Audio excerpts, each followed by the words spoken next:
Well, ticket sales were moving along until I told people that I would be joined up here in Sherwood Park by Keean our bright young reporter from Calgary, and my favoritist of the reporters. I have no favorites. I love them all.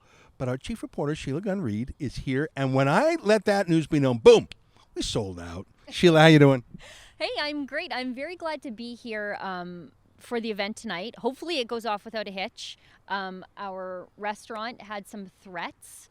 Threats to call the police, to call the health inspector to have the event shut down. They were, as you pointed out, attempted bribe. Yeah. It sure seems like intimidation, and it sure looks organized based on where the numbers were coming from and how the people sounded. All the numbers were coming from a Calgary area code. The restaurant owner told us many of them had Asian accents. It seems like it's a coordinated effort from the consulate or some of Beijing's fingers that are in China or are here in Canada.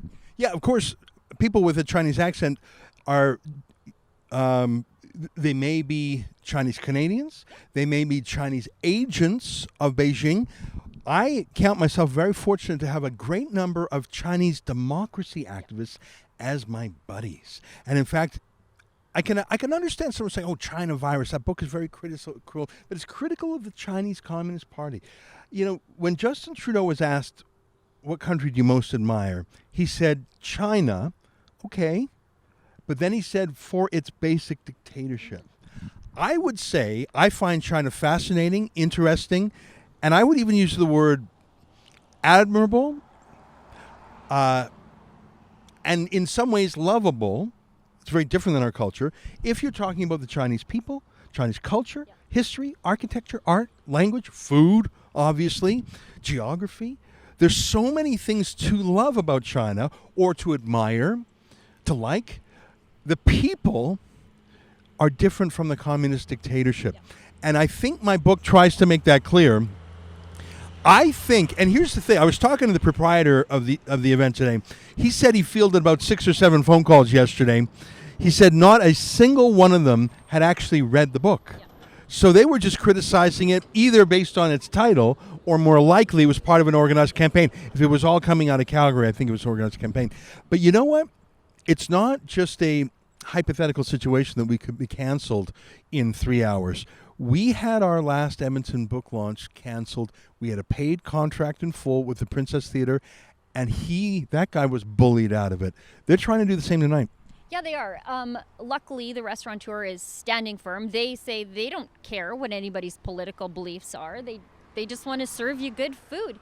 And for the people who are trying to bully this restaurant owner, they don't really know what a booking this size might mean for this family. Because it is a family-run operation. They have 4 restaurants, but their kids are here helping today, helping organize. Everybody's involved. They are still a small business.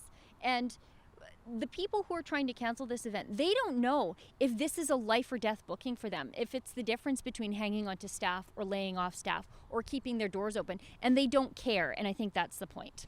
Yeah, go ahead. They're either on the CERB, getting the dole from Justin Trudeau, or they're getting paid by Beijing, so they really don't care. They don't understand the financial situation that most Albertans are in.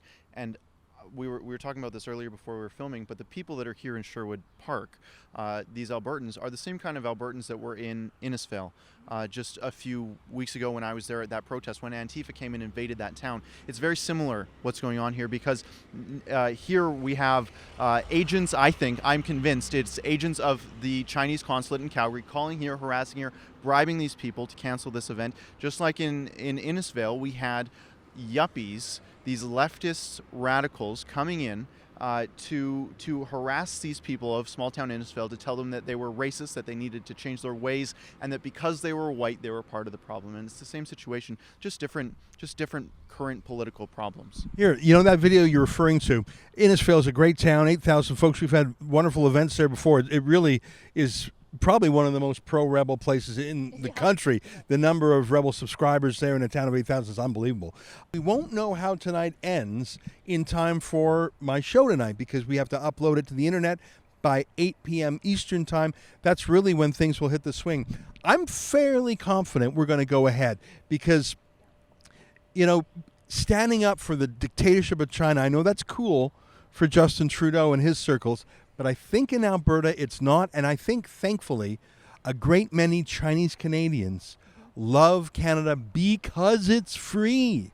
And they long for the day that China will be free, like Poland became free after being released from the Soviet Union's domination.